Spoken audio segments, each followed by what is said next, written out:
stood in this room a year ago, your roster was much different, your personnel was much different, and I know we've talked a little bit about that over the last calendar year, but does it hit you as you're here before the draft how much change has taken place? Not really. I think it's kind of like it's in that the process kind of never ends, right? And we're constantly changing, we're constantly under construction, and so this is always, the combine is always a kind of a marking point of getting ready for the new league year and the draft and free agency, and we've had some time to kind of look back at the 2023 season and evaluate it and kind of just kind of start really thinking about where we want to go with this 2024 team and then how we want to construct it. So. But yeah, it's I don't spend a lot of time looking back after we get past this process. But I think we got a young, exciting team, and we're looking to add a competition to all those rooms. How do you assess the strength of your roster as you get ready for free agency and then the draft? No, I think overall I think our team is in good shape. I think we have a very strong roster, but nothing's set in stone in this league, and we're going to bring in as many guys as we can to be competitive. And I would imagine that our roster will look a lot different than it did last year, like it always does from year to year. And we're excited about that. Does that keep people, I don't want to say players necessarily, but people kind of on their toes, knowing how much draft capital you have, how much influx there is likely to be just from year to year? Yeah. I think, I spoke about it earlier, and I do believe that when there's competition in the room, it brings out the best in every player. I think it's hard to be at your best when you're not being pushed to be your best. So I don't know if it's necessarily on their toes, but I know that the more competition we can have in each room, the better we'll be as a football team. I know the free agency, the salary cap number going up as much as it did. How much does that help you and kind of get from where we were a few years ago, coming out of COVID, with now we're going as high, maybe back to where it should be? Yeah. So how much does that help? It's very helpful when it goes up. It can't go high enough, and for me.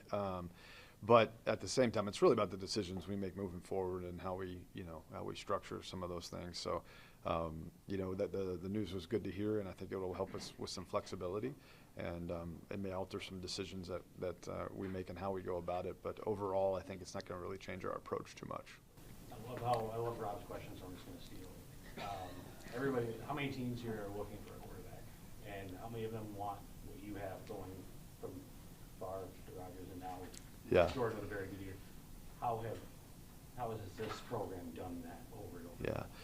Yeah. We've always valued the quarterback position very highly, but so has every other team. And it's such a hard position to play in the National Football League. I think if we've done anything right is that we've always kind of addressed it and drafted guys and brought them in, and then we've also allowed them time before they had to play. I mean, that's one thing that we've done.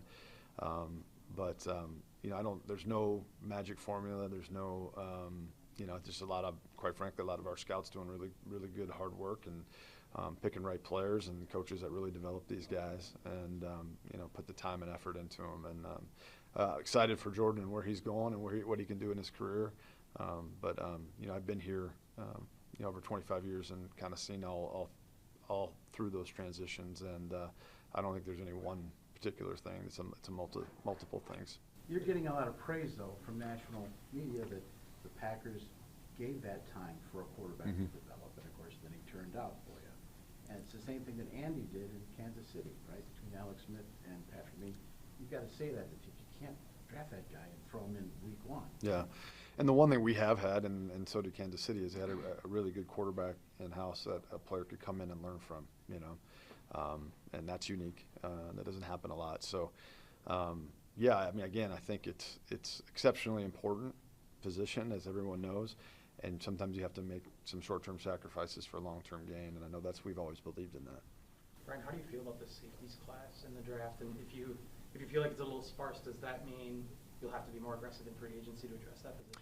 I think it's a good college safety class. Again, we're still getting to know these guys a little bit, and this week is a big part of that.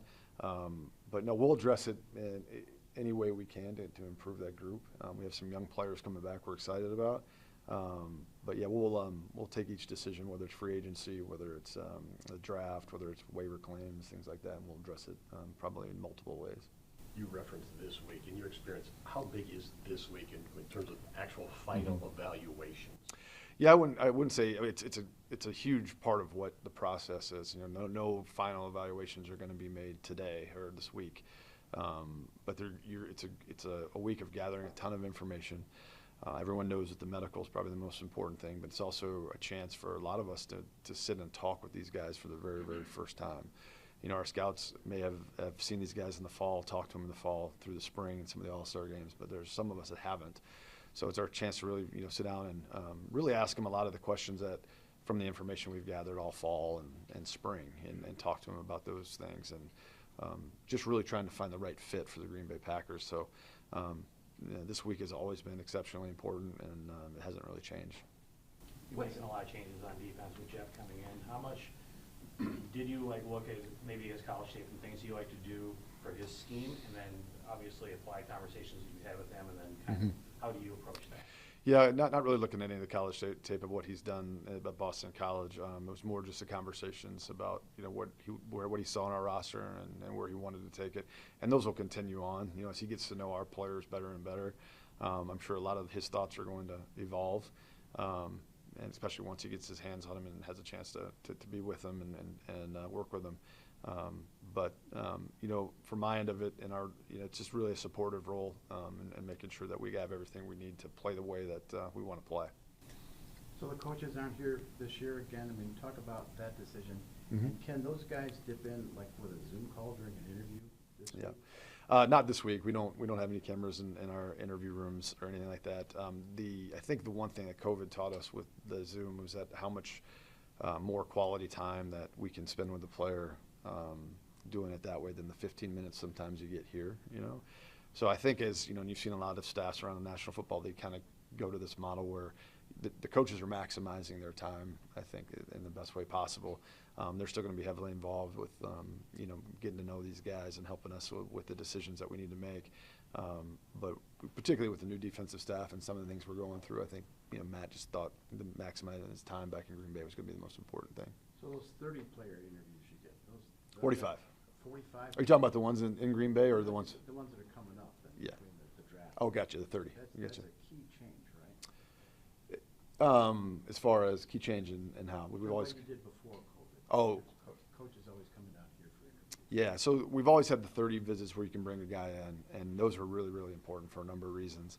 Everybody attacks it a little bit different. Ted loved to bring in the undrafted guys that, the guys that were not at the combine to get medicals on them, and that's part of it. But I also think we usually kind of use that for guys that maybe we just have some final questions that we're going to need more time to spend with them and get to know them just a little bit better. So, the 30 visits, and you wish you could have more, and that would be great, but they're important. It's tough on the players, particularly guys that might have to go to 15, 16, 17 teams.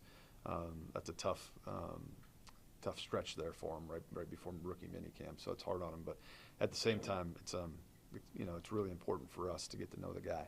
Do you miss any of the intimacy of maybe the combine the way it used to be when you kind of started out? You have more media demands now, and there's more attention on all this stuff. It's different. You're so far away from the guys in the stadium.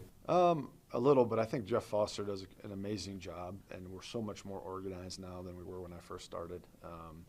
There was a time in the Crown Plaza, there was no scheduled interviews. It was just a free-for-all as far as trying to grab guys, and it was an interesting introduction. And but the way this is structured now and the way Jeff has it going, it's just so much more organized, and they do an excellent job. It's just, but there's part of it, just you have reminiscing, and last night a little bit of some things, and it was certainly much more under the radar than it is now. Brian, with Aaron Jones, he obviously took, I think it was a $5 million pay cut last year. Would it just make you feel too guilty if you asked him to take another pay cut this year, or you just bring him back as is? I think, we're working through all those contacts. That's part of this, and we just got the cap number, so now we're kind of looking at all those things and how it fits and what's going to be best for our football team. But, those are always hard decisions.